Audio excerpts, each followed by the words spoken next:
Announcements and a lot of activities going on here this week. Excited about it. We are excited about introducing what we do and what we do more in the context of India. We just launched our offering, and we'll be talking more of what we do with our partners in the coming weeks and months. But today, I would like to introduce ourselves. But before we introduce, we want to set the context of where we fit in both in the industry trends in the ecosystem and what category we go after from a enterprise private cloud infrastructure. And then we'll get into sharing some of our partners that we work with, and then a Q&A at the end of it with a presentation from Bharat Jain and from Zetabolt. We'll have interactive Q&A on some key top 3 questions or end questions that we think needs to be answered. With that, let me start with the first. I want to thank our sponsors and our collaborators and partnerships at UC San Diego, where they have an initiative for public-private partnership at UC San Diego for AI for education, AI for research, and AI for industry. And we are one of the early industry partners. There's a newly constituted data science and data center institute called School of Computing, Information Sciences, and Digital Sciences. And we'll talk a little bit more about it downstream. But this collaboration enables us to not only work on technologies, but also look at key use cases, particularly on health sciences, because San Diego has got one of the largest health science, both hospital system as well as clinical research and variety of health and biotech research.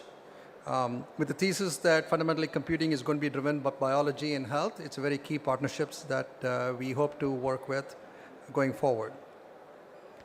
With that, let me step back. This is my standard slide I use in any presentations in terms of long-term reminders, what happens in technology. So where we fit in, we'll just walk through for the next 20, 30 minutes about what we are doing from a systems innovation, but that systems innovation is going to be punctuated or represented in the context of where the technology shifts that have occurred and will occur as we go forward. So simple reminders are we as humanity underestimate, we overestimate what can be done in 2 years, but we underestimate what can be done in 10 years. That you can go back in history, look at self-driving cars, look at Neuralink. I remember a slide I had put at UC Berkeley, a conference about programming languages and productivity languages, and kind of a very tongue-in-cheek thought, and you just have to think and write and get code out. That was in 2014. I'll put the slides out later.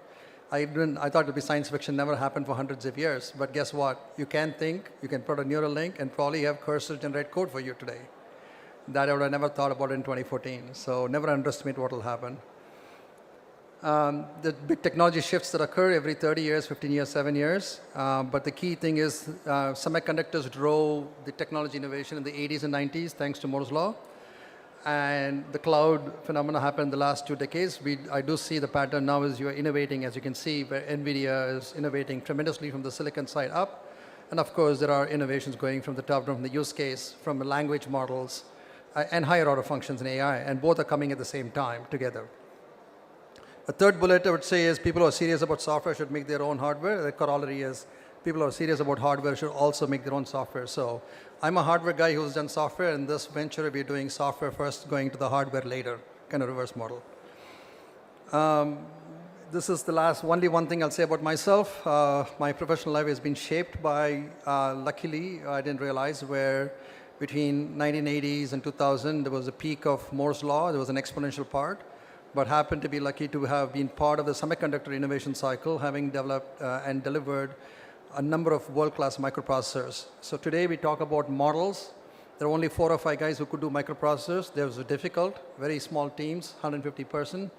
If you look at foundation models today, it's the same characteristic. There are hard problems. Of course, it's a lot more money. You need $1 billion and lots of GPUs. But you still need the same 150 people to do the models. It's not like everybody can do the models. So there is a similarity between what happened in the 90s about microprocessors and what I see today in model building. It's the same level of complexity, where you need the best and brightest roughly about, it's not me, it's Sam Altman coding, that it's 120 people. And you need to have them with the right resources, computing. We also need to have a lot of computing resources to go build the models. So with that, let me start. I think the next wave, and we hope to drive the innovation and disrupt in terms of systems building going forward. But the context is why it's economically interesting and valuable is, I think everybody knows, if you look at GDP, we've gone in the last 20 years from $33 trillion to almost $100 trillion. And by all accounts, the GDP could improve by 2x or 4x in the next 20 years. But the SaaS era was really a productivity improvement. So it really scratched the surface about productivity, whereas AI is going to impact 95% of work. So the TAM is much bigger, the impact is much bigger, the blast radius is much bigger than the last 20 years. That's why the computing also is needed much more. We have $300 billion of infrastructure. We went from $50 billion, I believe, in 2000 to now about $250, $300 million of capital expenditure spend for infrastructure. So power in, capital spend. So every dollar of power you spend ends up being $3 to $5 of capital for compute, memory, network storage. And from there, you do the upper layers of software and then applications. So that 50 billion was 300 billion, but if you look at all the spending, we are already at 400, 500 billion, and all accounts in the next 5 to 10 years will be almost $2 trillion of spend. That creates, obviously, there's a big demand-supply gap. The great thing about programming is every time there is a layer of abstraction, the programming gets simpler, which means it brings more people to the party to be able to compute. I think what LLMs and natural and transformer models have done is bring everybody to be able to program. We all are logical, we are algorithmic thinkers, but not everybody could program. Finally, we have a tool to be able to program in the natural language. Your mother, your grandmother can also talk to the computer and tell what steps to take, and it'll do the steps for you, or it'll tell you what steps to do. So that's the fundamental shift, which means at population scale, you're going to have computing for everybody.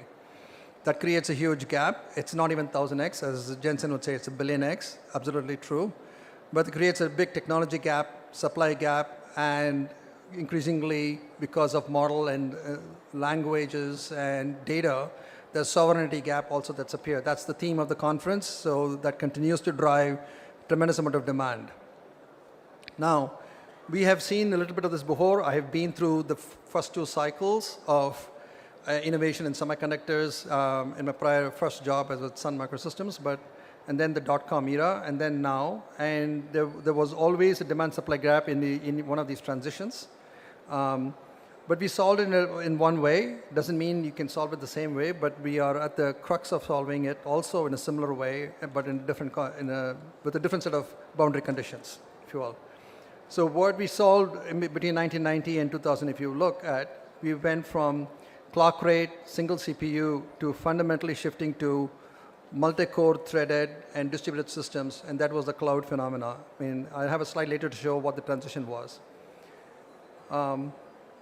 I'll probably skip this slide. I think everybody knows we need lots of power, and one interesting point is I think India is going from almost nothing less than a gigawatt to about 10 gigawatt build-out, while US is going from 25 to 125 gigawatt, and other regions, and China. EMEA is going to be on a comparative basis, on a relative basis, a lot less. But the need for AI-ready geolocal data centers, we already see everybody is building out. And what is the infrastructure architecture to support that?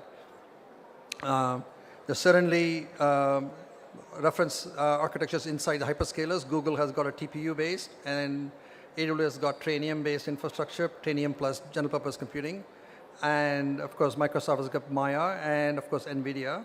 So those are probably, and of course, AMD. But increasingly over time, you want to have an open multi-vendor strategy.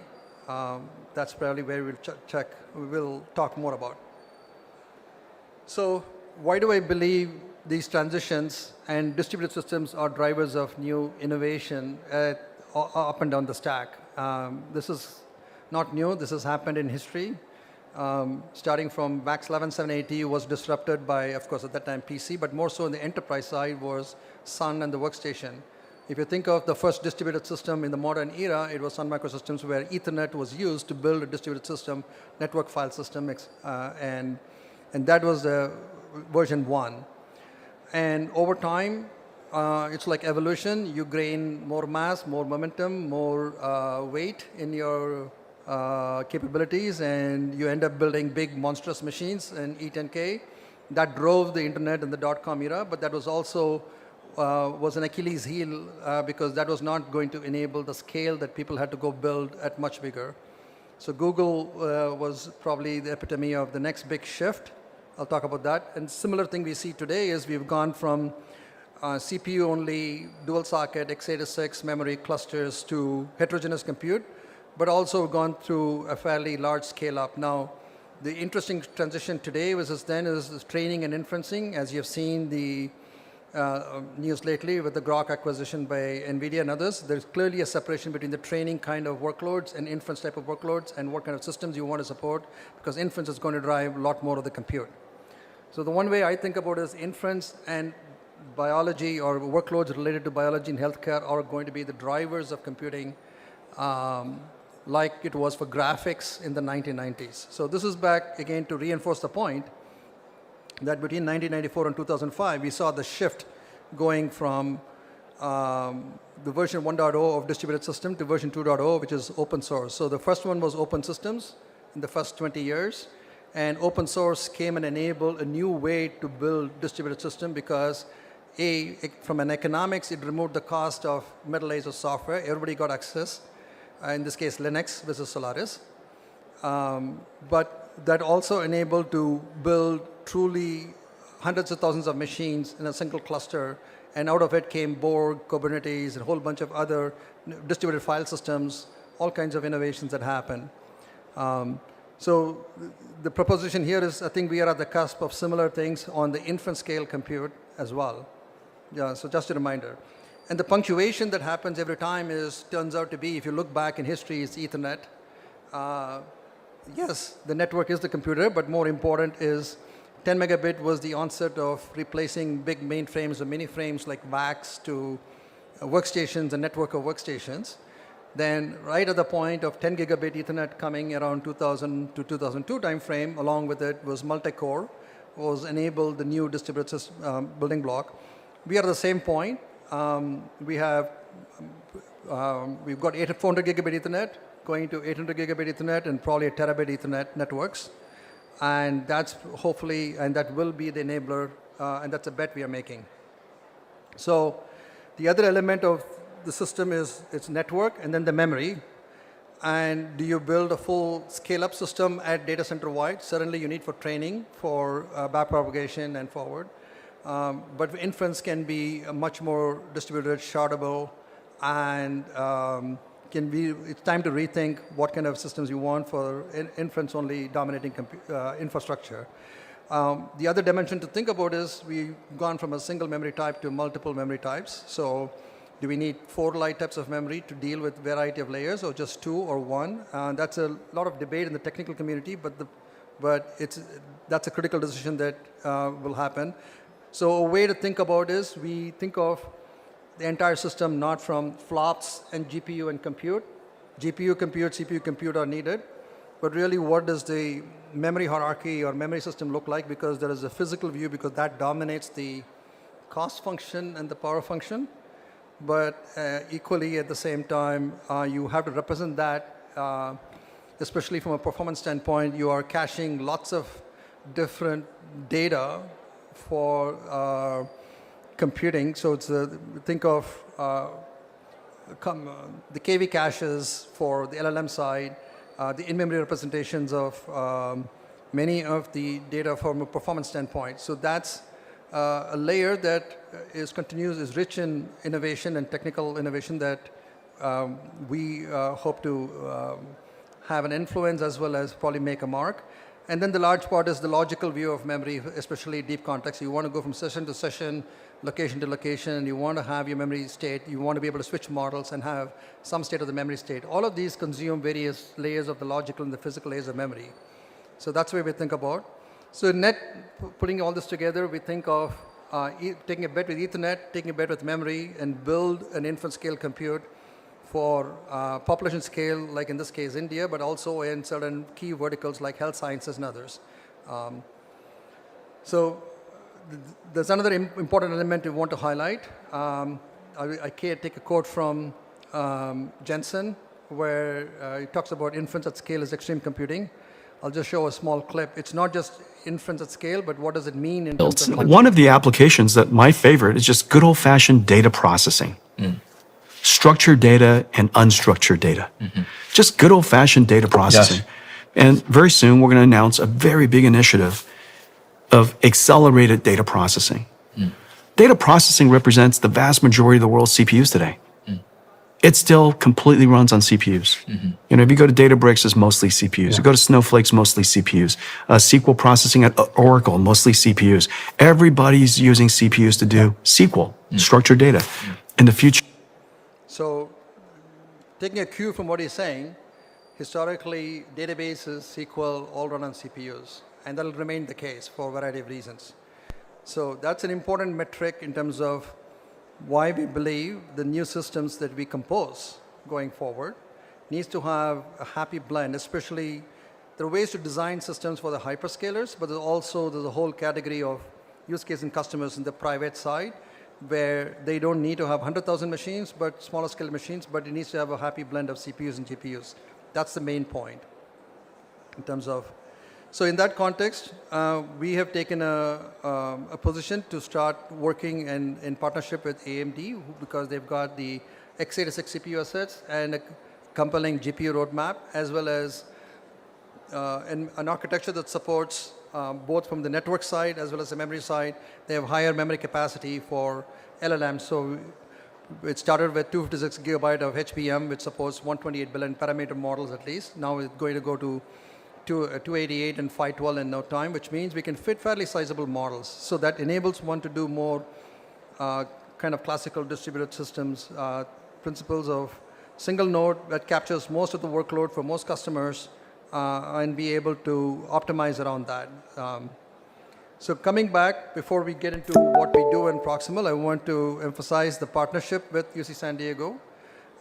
They have a data center, as well as I told, it's a supercomputing data center for research for NSF and DARPA, where we are doing some of the work in terms of the hardware level at the middle layer, in terms of the compute kernels, as well as in the inference engines, as well as the use cases, as I said, because there's a data science institute, AI for education, to transform the undergrad and graduate level programs using the same tools to have advanced research capability, as well as for health sciences.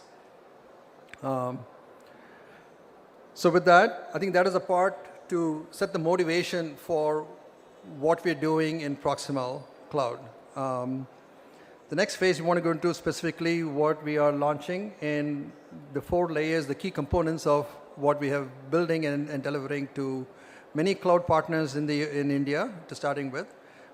There's also a why India question. I think I'll say one aspect is India demands an extremely low-cost inference scale compute at population scale, and that's a challenge. So we really are excited to work on that problem to start with. So the first thesis, why do we need compute other than the cloud? I think the best way to quote is Michael Dell telling you what he sees. To the beginning here.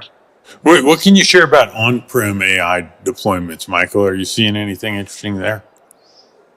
Yeah, so we in the last year, delivered a little over 3,000 of these Dell AI factories, and those are increasingly to enterprise and commercial customers that want to bring the AI to their data, not the data to the AI. Yeah. And, there's just a ton of data that is still on-prem and being generated on-prem. And it turns out to the beginning here. So Michael Dell set the stage. 80% of the data is still on-prem. Imagine you have your old 1960s cheat sheet or paper invoice or something that you have. You can scan it today and digitize it. I mean, you can see a lot of historical 2,000-year, 3,000-year-old manuscripts are being taken, scanned. I saw from Sarvam yesterday. So no data, any piece of writing, any piece of information that is available in recorded history can be taken and be put to use. That's a fundamental value prop that AI is giving that prior computing era has not given us, which is not all of it will ever go and be in the public cloud. All of it is in the private side. So really need to have a modern compute infrastructure on the private side to unlock the dark data. So to deliver the value, we have 4 layers. We talked a little bit, touched upon the hardware side. I don't want to go for today on more details on what we do on the hardware. Suffice it to say that we are working with key partners, working with CDAC. I have a long history and relationship with them. Being at Sun Microsystems, their first Param supercomputer was also built with some of my chips back in the late 90s, and it sort of life comes back to me to go work with them again. They've got the Rudra 2, Rudra 3, and we're working with them on AMD and NVIDIA-based platforms to realize for the market later this year, as well as a couple of other partners we'll announce later. But the interesting areas where we differentiate, innovate, and bring to the private data, which is not existing today, is a rich data infrastructure. A data infrastructure is not storage, just file blocks and objects, but really to be able to take all of those data and represent, we got to do the cataloging, the indexing, the ability to search, higher order functions, and then from there you do take actions, etc. So in cooperation with UCSD, we have a rich distributed data catalog infrastructure, and we have partnered, we got a deep lake, where the backend is an S3 or object store storage tier. Is being proven and working with many health sciences, and soon at UCSD as well, at petabyte scale data ingest. So we want to simplify the ability to ingest the data, index it, search it, and represent it. But it's not enough to just index and search. We want to represent, quote unquote, an AI memory layer for the upper layer functions, for the agents, the compute, for taking actions. The next layer above is all the AI operational infrastructure, which is pick and choose. Well, one of our partners here will talk about Divyam, about how do you do model selection and model execution in runtime. All of that is taken care of for the user in the back end. We have assembled the entire reference stack. There are innovation points we do. Some of it is open source. We have our key microkernel that does the resource management and the compute. We are really a compute company on highly distributed variety of data types that exist in your on-prem. Could be video, could be time series data, could be audio clips, could be OCR information, all of that. Now, any of it can be dumped into a deep lake, could be a searchable index, and then represent for higher order functions from there. So, in principle, in a way, in a sense, we have 3 broad product categories. We have the hardware reference design that we think will be useful for small and medium enterprises, and maybe even for mid-market companies. But if they run out of compute capacity, we have partners that we'll announce later that they will have the same compute, same stack available in one of the clouds providers here. And the core, the middle layers, which is the data memory and the memory-centric resource management, is our compute AI kernel core infrastructure. On top of it, we are actively now building the deep context and personalization that's needed for any individual use case and application. So just to give you a sense, maybe I'll get to that later, sorry. So as I said, we have an on-premise appliance which will be air-gapped, and a cloud partner. Both will be available in any one of the neo clouds, starting in India as well as in the US throughout this year. Our ingestion layer is, we have all the connectors to be able to connect to a variety of data sources. So the idea is to be able to go into an on-prem customer, enumerate the data in conjunction with their IT or their data management teams, support all the security and the guardrails constraints for the data to be not leaking out. That's why sometimes an appliance may be useful. Ingest the data into a deep lake and be able to have a searchable infrastructure on day one. So that's from there you pick the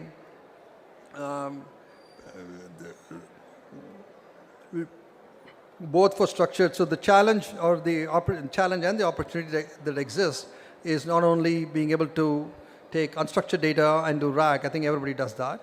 But to build variety of causal relationship, for example, you could ask a query is what was the impact of Trump's tariff on steel in April 2025? So you have to ping pong between what is in your database, in your SQL database about what is steel prices, what is the tariff, who is Trump, blah, blah, blah. So all of that is taken care of in the backend in terms of being able to parse the query, go to different subsystems, and more interesting is to build the causal relationship between the structured and the unstructured side. And that brings in additional computational complexity. We are not training the models with the SQL databases. It's also a way to keep the databases isolated. We can query the database. And the lingua franca for computing is English, but the lingua franca for database of data systems is SQL, right? So it's basically a SQL engine on steroids that can go inquire these data systems and assemble the answer back for the end user. In the AI ops and the model orchestration layer, we'll talk a little bit about that in more depth in the model selection and model execution and orchestration, which gives us higher order optimization and give over time, as the system runs in the background, optimizes for the customer, for the use case, in terms of the model type without trading off quality, but save money typically. The final point and the important point is deep context. Many of these pieces are available in the public cloud, but it's not fully assembled, put together, and made it cost efficient. So we have a thesis around delivering cost, better outcomes, deeper insights at the lowest latency and a more scalable solution called Coils. So, and this is where it comes in is to get deeper context. Retaining the context and deep personalization is extremely valuable. So at the agentic layer, the layer 4 of our stack provides, which we call Crania, provides deep context personalization, enable deep research, and high throughput. I'll show a little bit demo of the deep research part. I guess we are here. So this is an example we are working with UC San Diego and providing for AI for education. So think of this is not a K-12 school. This is a graduate school. And they're students or faculty doing a lot of research work. So getting peer-reviewed papers, getting the knowledge search. We have taken, let me see if I have, yeah. We have taken about 25 million papers in archive. It's about 100 terabytes of data and index and search and provide that as a capability in a service. A simple thing I'll show here is, I was just doing this earlier, maybe somebody has a question to ask about, if you know of a technical paper or something to ask, let's see if it gives the answer. Any question from the audience? No? So I'll ask who were the...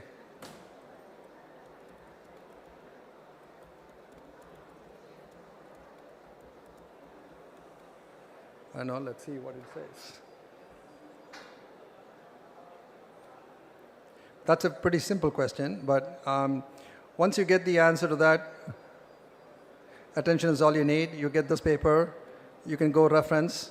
I mean, I guess it goes to wiki page. Then you go deep into each one. So imagine a student having access to all the 25 million papers and doing their work to be able to go at a granular level, at a paragraph or a table level or a visual or a graph level or a image that is embedded in the paper to be able to get information and reference it and use it in their research work or class work, if you will, right? So that's the capability that we bring in to, in this case, the higher education program. So in a brief way for the AI for education is we have rich data services. Laid on top is this complex high-performance compute that takes relational data, unstructured data, knowledge graphs, and of course LLM information and give you better answers.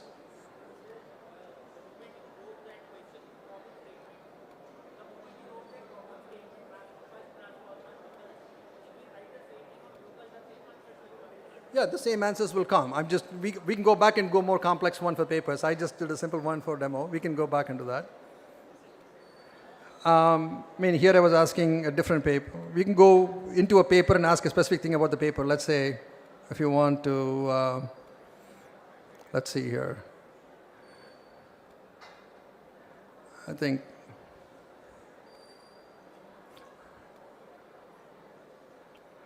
as I said, that was a very simple question, no doubt. Okay. The point is, I mean, I don't have time to show the demo of being able to look at all 25. If you are a particular question in a domain that you understand, we can try it out. Okay. After this, sorry.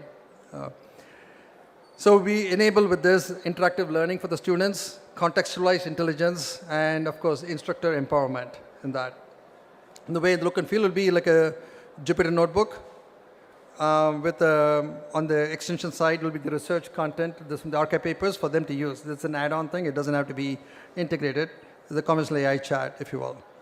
Then the next example would be MRI images. Unfortunately, I'm not able to log in remotely onto that right now. The other one, I had a local copy. Not able to show the for MRI images right now. So at this point, I want to summarize saying that what is proximal? The word proximal we bring compute closer to your data. The word proximal means it's sovereign to the nation or the region or the business that cares about it. And the word proximal also means we bring compute closer to memory, we bring compute closer to where the business is. So that was a thesis. We are not doing this alone. We're doing it with some technology partners, as well as we have some key customers and partners. So with that, let me give an example I give you an education use case. Let's go to, I'll bring Lalit Bhatt here to talk about, who is director here heading the India office for Pharmex, as a key partner. Thanks, Renu. So what I'll do is, and thanks to Proximal Cloud for giving the stage out here. What we'll do is that basically first I'll little bit talk about what Pharmex stands for, and then why in this space and different space, why local compute and all these things are becoming important. So Pharmex is basically a comprehensive AI stack. So if you see on the left-hand side, we have a lot of in-field sensors. So we have a complete comprehensive platform in terms of not only soil moisture sensor, but dendrometers and multiple sensors. We also have imaging capabilities where we can take images using satellite, using drones, and we also have an autonomy stack, and we just now have acquired an autonomous electric tractor. Basically, and these are pretty big machines. They might look like transformers, but these are like almost 70, 80 horsepower machines. And we are putting our autonomy stack here so that they will go completely as autonomous one. So what I'll do is that I'll just run a small clip.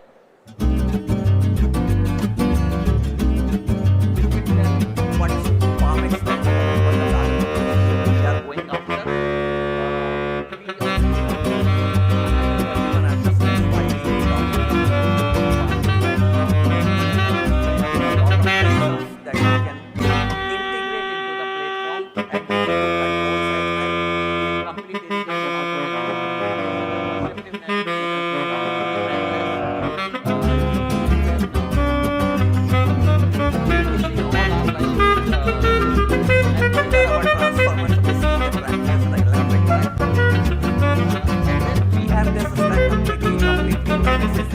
so that you can manage this whole farming so some of the things that I just going to add just to get an idea about how comprehensive we have seen real results with Japan.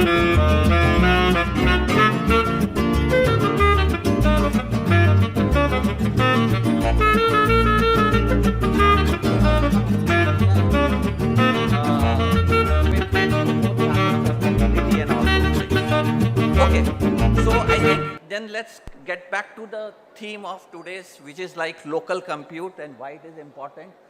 Again, I think this is probably very standard. Everyone understands this. You need to do AI, you need data. These two things, we need that one.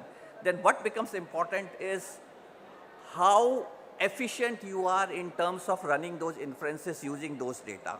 And we are also dealing with huge amount of data, and that's where we are looking into this technologies where we can reduce our cost.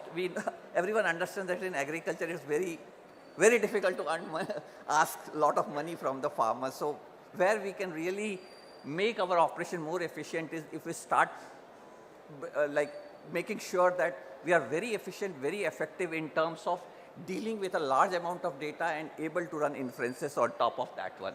But essentially that's what happens. We get a lot of data, both from the imaging side, both from the sensor side, and then we have our all engines running, which basically leads to diagnostic and recommendations. And this is just an example of the kind of things that we do with our customers. You would see here like complete or autonomous irrigation scheduling. A lot of data points would go into those models, basically to create those schedules, anomaly identifications, crop stresses, yield predictions, frost predictions, and even we have worked on this soil percolations model as well. Yeah. What is the cost? It depends on what all sensors you take. So in India, I can tell you, like we sell one, there's 2 feet force sensing probe, which is like force sensing, it goes 2 feet one. And with the whole controller unit, it's at 45,000 per unit basically, per unit. Usually in India, we recommend 1 unit in 1 hectare. But again, it will change based on the variation of the soil and these things like that, but this has been a good ballpark basically. Okay. So yeah, I guess that's it. And I think the whole theme is that we also are looking for really reduce our inference cost, and that's where Proximal Cloud comes into picture. Thank you. Thank you, Bharat.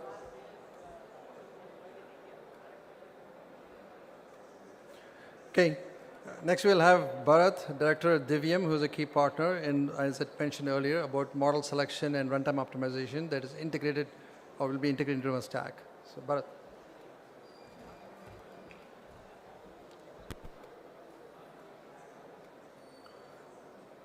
Hey, good afternoon, everyone. So let's address the hard truth out there. 90% of GenAI pilots never make it to production. Not because the demo was bad or the models were weak or bad. It's primarily because of 3 reasons. Number 1, quality is undefined. What's good for one use case is not necessarily good for another one. There's no standardized way for evaluation or regressions. Number 2, the costs are unpredictable. Be the cheapest model or the best model, you can see the price of these models ranging different from like 10 to 50x. The moment your application goes into production and hits real traffic, the costs spike up. There are AI engineers who are running experimentations and trying to tune this, but model selection is always a moving target. There are always new models coming which are trying to fix something, end up breaking something else. So without addressing all 3, it's very difficult for an enterprise to take their pilots to production. And that's why we built Divium. So Divium is the only inference layer built on quality. Divium defines measurable evals aligned against each use cases. And it optimizes every incoming query to select the model which is giving you the best quality per dollar. The other part is that Divium automates the entire model selection process by continuously evaluating new models, deprecating the previous older ones, and migrating you to newer ones. If we find something better, we auto-upgrade without breaking production. Evals first, routing second, and that's what makes like Divium different from every other routing platform out there. Divium is the only inference layer with customer-specific intelligence. Be your apps can be AI agents, RAG pipelines, or multi-agent workflows. And the LLMs can be from the standard OpenAI, Anthropic, be your own fine-tuned models or deployed open source models. We sit right in between. We provide you a single API. We are continuously evaluating each and every incoming request, routing it to the model which is giving you the most optimal performance, and also giving you detailed visibility on what models are working, how is your agent performing, and what's the overall quality. Remember, Divium is trained on your data, your agents, and your quality eval. There's nothing generic out there. And this is just not theory. We've already proven it across multiple deployments. For the India's largest travel aggregator, which runs a conversational shopping assistant in their application homepage, we were able to cut down the cost by more than 60%. For one of the leading e-pharmacies of India, the customer support chatbot had a little bit lower latency. So we ended up improving the cost by reducing the cost by 30%, reducing the latency by 30%, leading to a case resolution improvement of 95%. As you can see, different use cases, different industries, but the result is the same: lower cost and better outcomes. And we understand enterprise realities. You can keep your data secure. We have flexible deployment options, be it SaaS, privately hosted, or on-prem clusters. You stay in control. If you're trying to take your Gen AI pilots to production, feel free to reach out to us. Yeah.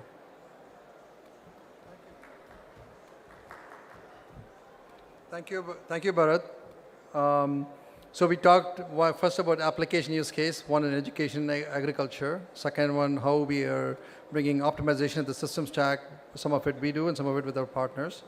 Third, we want to bring in how do we get customers, many of them mid-market, small, as well as large ones, enabled on our platform. I'm happy to introduce Sandeep Kumar, coming as part of Venture Builder Instances, is a company that we partnered with in Delhi here to take this to variety of customers, small, medium, large, with a higher velocity. Let him describe what they could do and how we partner. Hello everyone, I'm Sandeep Kumar from Instant System. We are a Silicon Valley-based venture builder. We do not just build startups, we grow them. We are partners in every domain of a startup, be it engineering, be it product, be it marketing. We just give them full blueprint to be a successful startup. We co-invest in the startup so that we are there in every journey of them for them to be a successful startup.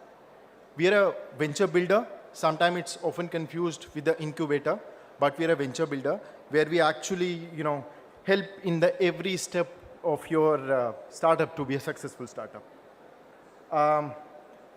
Part of the Instant System, I'm mostly responsible for a company called Vanai, though we usually do not disclose the name of the company that we are partners with to protect the IP and the confidentiality, but just to give you a use case that what our capabilities are and what we have been able to build so far. So this is a use case that I'm taking. This company has got nearly around $200 million funding from the top investors, including SoftBank. We are building an AI conversational software here, and we are dealing with real use case, real challenges of for mostly like financial domain or financial-based industries. But all of these solutions are also generic for the analytical-based industries as well. So I'm going to talk about some of the challenges that are actually common to every problem or every AI-based solution. But we've been able to identify these challenges and we've been able to solve these challenges for this particular use case. So one of the most challenge that every AI-based software face is hallucinations. So LLMs always try to answer to your question, irrespective of how much of the context it does have. We've been able to solve this problem up to a very good extent. Our system is almost 99% reliable. They do not hallucinate. That was the biggest problem that we've been able to solve. Next challenge that we face is disambiguation. So in spite of providing the context, sometimes the system are not able to understand how to disambiguate between some specific terms which may exist in different domains. So that's also the problem that we've been able to solve. As the theme of the system, and it's very closely related to the theme of the system, because data security and the data privacy is one of the major industry concerns that we've been able to solve. So we've been able to address and challenge this problem so that the data privacy and the data access control is being managed at the row level, or in a very technical term, I would say at the object level. We've been able to tackle that problem and solve that problem efficiently and that's already, running there and working fine. Evaluation and the quality management, that's also one of the key area that we need to, solve as part of the venture that we are building. That's also that we've been able to solve, very efficiently. Another thing is the reliability, because, since we are talking about the financial system, the system has to be reliable. It has to be reliable every time. You cannot send, $1 million to someone's account by mistake. So, that doesn't work in the financial world. Or you cannot report data where, you could show losses instead of revenue, or vice versa, because, you cannot survive in that world with hallucinated or the data which is not correct or factual. So being able to, with our advanced architecture system, we've been able to solve that problem as well. There's a long list of the pointers that we've been able to solve, but I just cut down short. The system that we've been building are performant, they're reliable. We've been able to keep a check on the cost and efficiency of the system. That's how we've been able to, serve to the different audience, different customers from the different niche. So that's what our theme is. We are a venture builder. Please feel free to reach out to us, and we'd love to talk to you about your startup. We do pick selected startup to work with, but you all are free, welcome to reach out to us, and we can discuss all the stuff that we are working on. Thank you so much.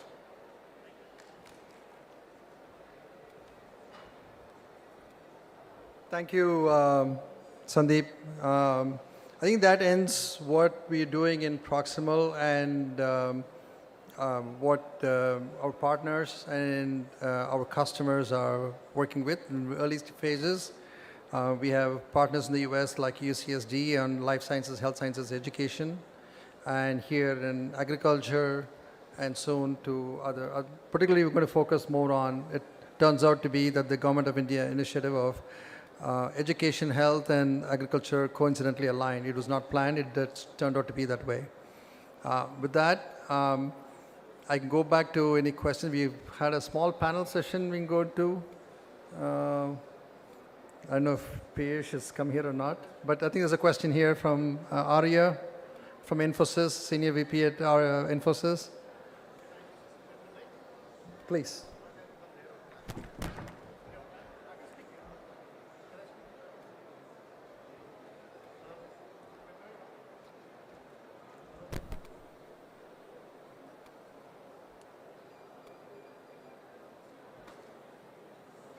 Hello.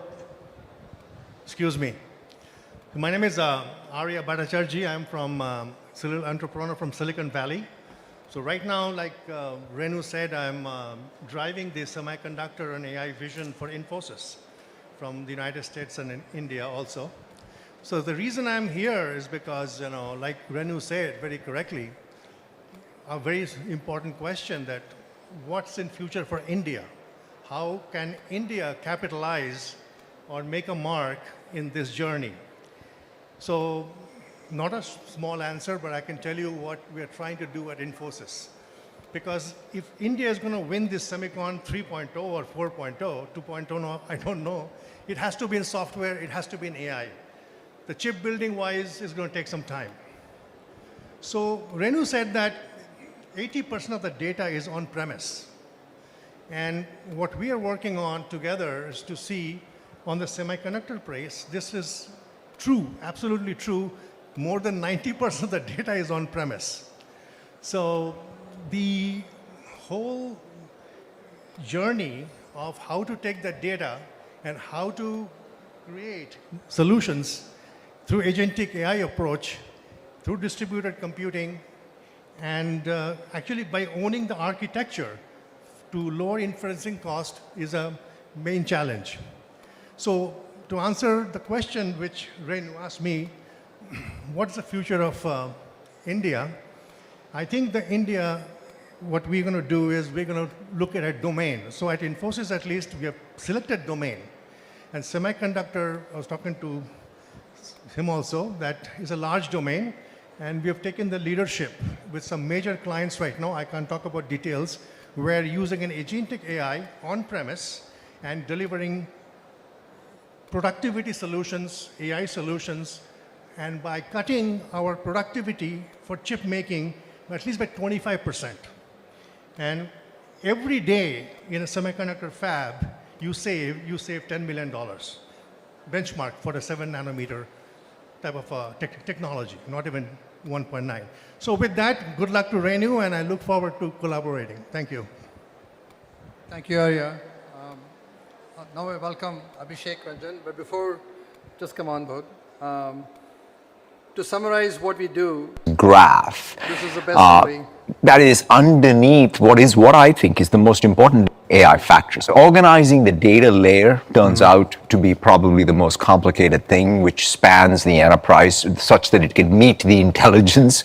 And so that's the stuff that I think we'll probably do a lot of. We still don't really have deep research in a corporate context. We do. That's what Copilot is about. But most people day to day do not have this. So are they just underusing AI that exists? Yes, in fact, it's interesting you brought that up because to me that is the killer feature, right? So the biggest thing we did was we took this graph that is underneath what I think is the most important database in any company, right? Which is underneath your email, your documents, your Teams calls, what have you. It's the relationships that, by the way, own AI factors. Organizing the data layer. So that's the best summary. Obviously, Satya wants to do it in the cloud, and that will happen. But also you need to have it in your on-prem, in near-prem, isolated from other be sovereign as well and have the same capabilities. In a sense, that's what we bring to the enterprise, if you will. Any other questions before we go to a panel session? You can actually have the mic. You will speak here and you can answer in the mic. No, why do you both ask? Thanks for having me here, Renu. This is Abhishek, founder of ZetaVolt. We did a lot of work on the LLM acceleration. What it means is that we offload the large language models to the specific chips and custom silicon, and thereby get the inferencing speeds and all. So we have Renu here who has like wealth of experience on the distributed computing side, and like we were supposed to have the panel discussion, but I thought I would pick his brain on what the challenges and what kind of changes he has seen in the industry. So Renu, like you have been part of like Sun Microsystems and early sort of like pioneers of distributed computing. So from Sun, which was maybe the distributed systems 1.0, to Linux, which pretty much democratized the entire computation space and brought the Linux and x86, and now almost every embedded device, every computation pretty much happens on Linux. So that was the distributed systems 2.0. And now coming to the distributed computing space with the open models, right? Open source has played a lot of sort of role in the proliferation of the distributed computing. What do you foresee, or what do you envision the open models are going to do for the distributed computing? Are we going to see a distributed computing 3.0? Hello. Yeah. So that's a fundamental thesis and bet. I mean, we are, in a way, in part of that continuum to some extent. If you look at, not to take anything away from how NVIDIA designs, but there is a clear bifurcation going on right now as we speak on, as we said, training versus inferencing. And then there is this open source models, and variety of customers' use cases would use and need the open source models. There's always been the history of open and closed in every transition. I mean, if you go back in the 80s and you go back, I mean, if you look at what enabled the cloud was hypervisors, there was KVM and VMware. The same thing will apply. There will be open models and closed models. But the way I like to think about it is models as a new abstraction layer that separates between the underlying computing needs and everything above. Hypervisors separated the physical machine to a virtual machine, and then operating systems, Unix at that time, also did that. The same thing is models are the abstraction layer that provides a higher degree of innovation, both from closed and open models. The closed one will probably be innovated within OpenAI and Google, but the rest of the world will take the open source model, like what happened with Linux, and innovate. It's not just going to be an NVIDIA GPU or AMD GPU, or there could be a plethora of GPUs, country-specific, region-specific, domain-specific, anything can happen over time. That's a very wonderful take. one of the things that we have been wondering is about the latency you talked about in the various scientific and other applications you're working. When we build the solutions for our customers, we build a lot of actually natural language to query processing kind of solutions. We have been able to do maybe a sub-minute kind of a solution, which is acceptable to the customer because from weeks or days, he is able to answer or get the answers to their queries in less than a minute, right? But even a minute is not sufficient, right? When you talk about really interactive queries and all, you want sub-millisecond or maybe sub-second kind of response. What are your thoughts on that? Is it even possible that to a population or to a large customer base that we have in India, about 1.5 billion people, at a very low cost, maybe 200 rupees per month, you can provide query processing at a scale which is within sub-second? I think that's a very good question. Sometimes stating the problem is more important than the answer. This is an interesting way to frame the problem is, if you go back and look in history, why did Google succeed? A fundamental decision that was made by them on the toolbar is every query response has to be in 20 milliseconds. Now, nobody thought about it prior to that. It's obvious today. But that key proposition or definition or the question that was asked, maybe by Larry Page or Sergey Brin, whoever it was, led to what we see as Google today in the back end, which is a huge amount of infrastructure to satisfy the 20 millisecond response to any query. So to me, the same thing applies today. Maybe 20 is too hard.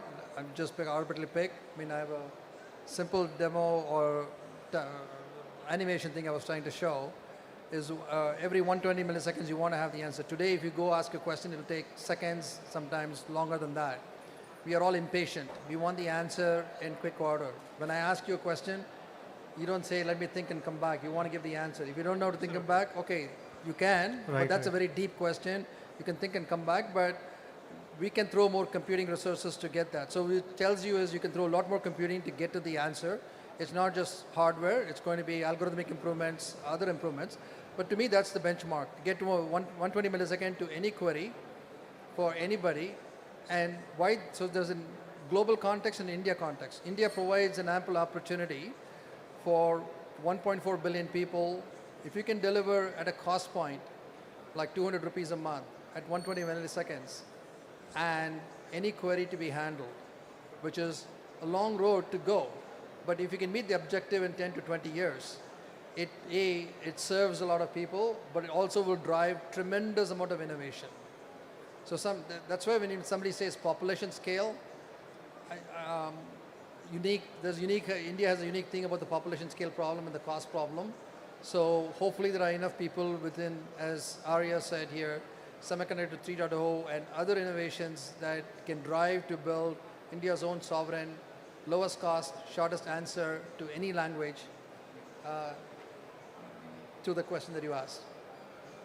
Interesting take on that. One of the things that keeps coming is about the scale of the global corporations or the size that they have been able to reach. With AI gaining mainstream in India, and there is a parallel actually theme going on, which is on the semiconductor side, right? The government is putting a lot of focus, private players are putting a lot of focus. We have in the audience esteemed our Infosys guest.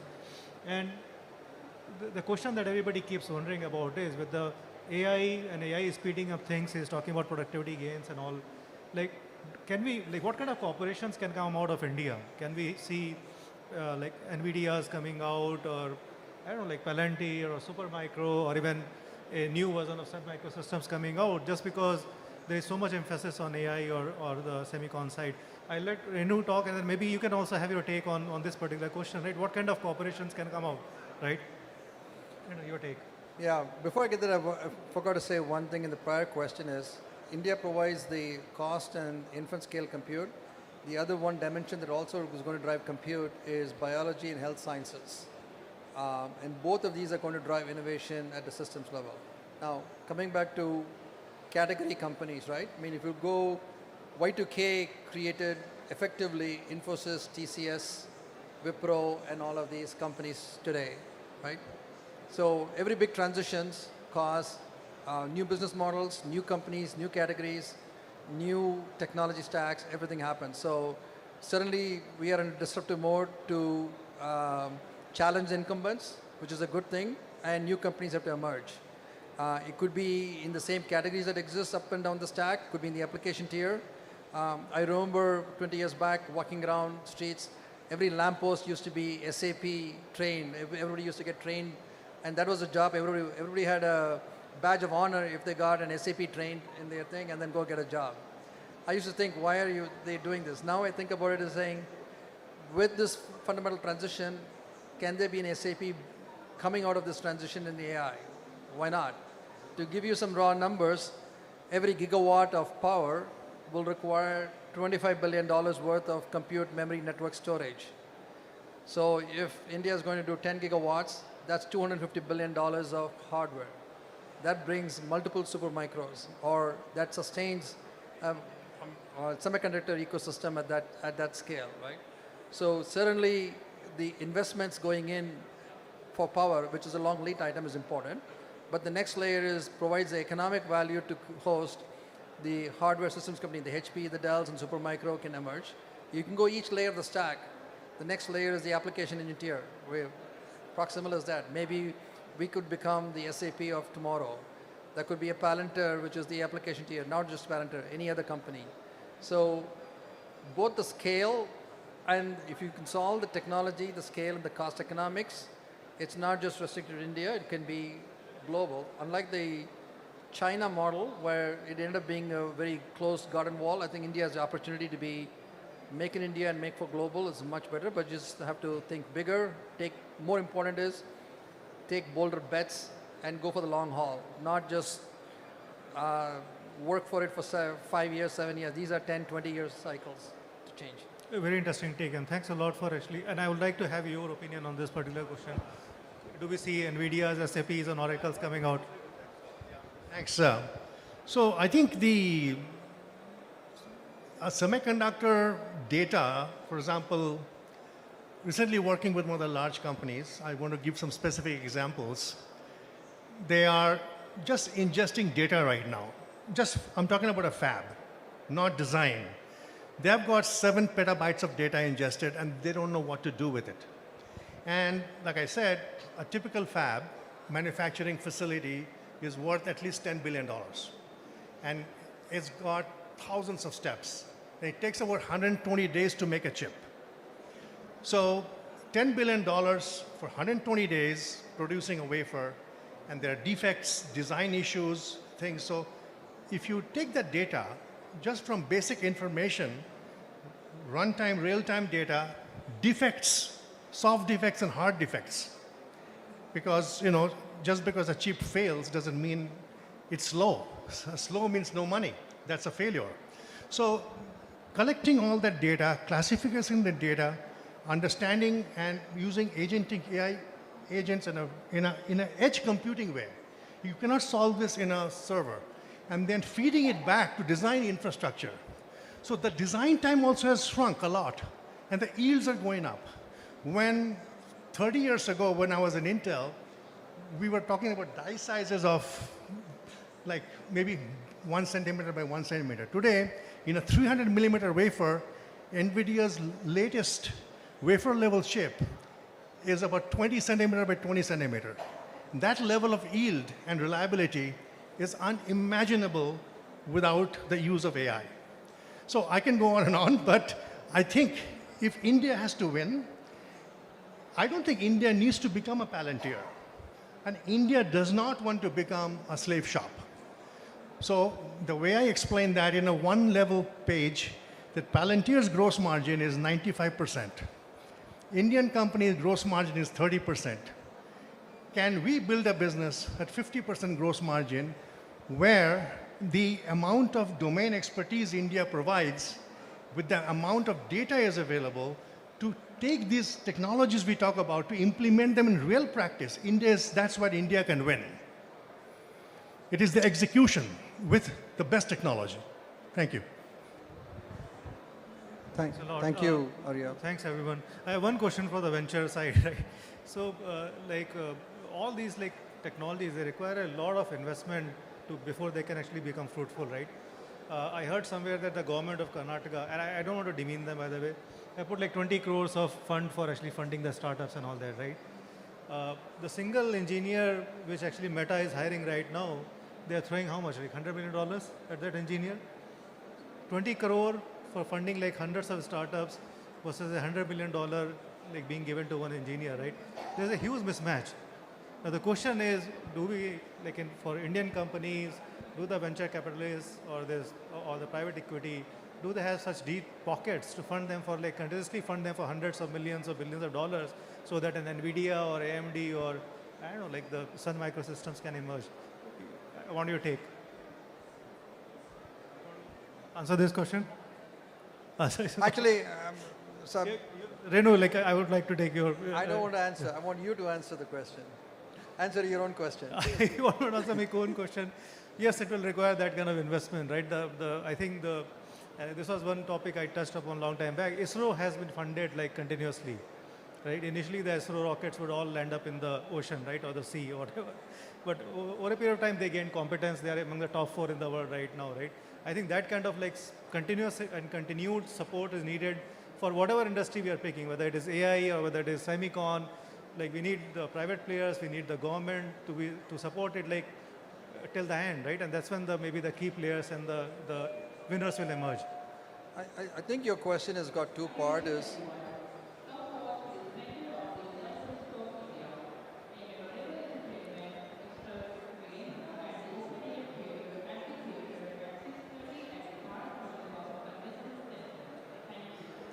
Sorry, there was a public announcement. There's an interruption here.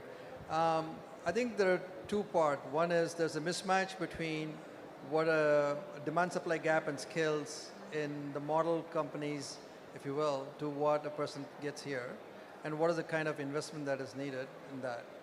I think the demand-supply gap will always be there because the extremely good talent are always in short supply. The question is the engineers in DeepSeek are paid the same as the guys in the Bay Area? Probably right? not. Clearly not, right? So there is always going to be the regional bias and all that. Sorry, there's a public announcement going on.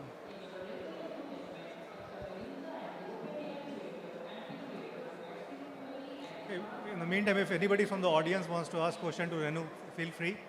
Otherwise, after this reply, we'll close the session. So the reason I asked you the question is because you are one of those smart, brilliant engineers who decide to stay back and not do the same thing. And if you were in the Bay Area, you would probably be one of those $10 or $50 million engineers.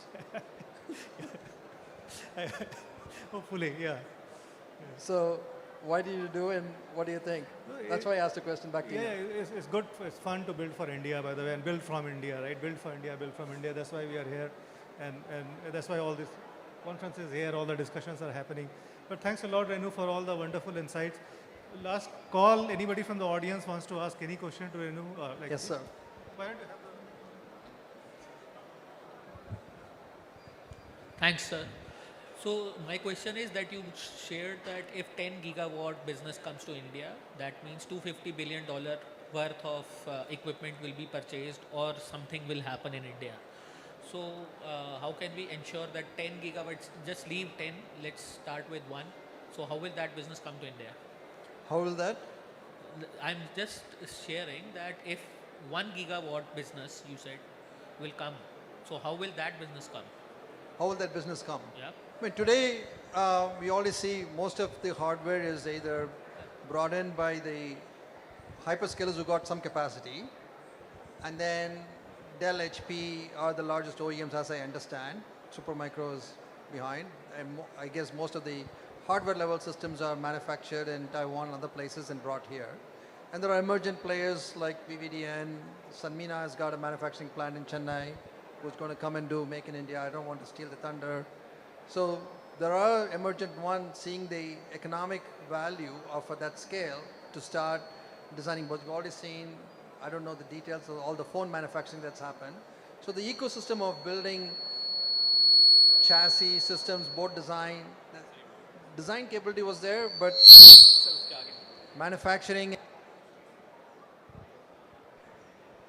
manufacturing and operations support and all that was not there. So I do expect that to start happening. That's why we started working with CDAC and VVDN to some extent. We do see the opportunity that there's at least a $300 to $500 million opportunity. If you look at, the interesting thing aspect is the Indian public market is also valuing these things fairly high. Look at NetWeb and others. So you can't go and raise money in the public market for these kinds of businesses in NASDAQ. You can certainly do that in India. So it's an interesting point in time where there's a demand, there's a need, there needs to be enough people willing to invest, and there's also probably a way to scale the business. I don't view going public as an exit, but viewing going public as a way to raise money to scale the business. So there's enough financial muscle that's getting built at all stages. But the question is, are there enough people funding at the early phases to fund some of these, right? That I think they have to come together. I'm on the entrepreneur side, not the venture side. I've played both, but that has to come.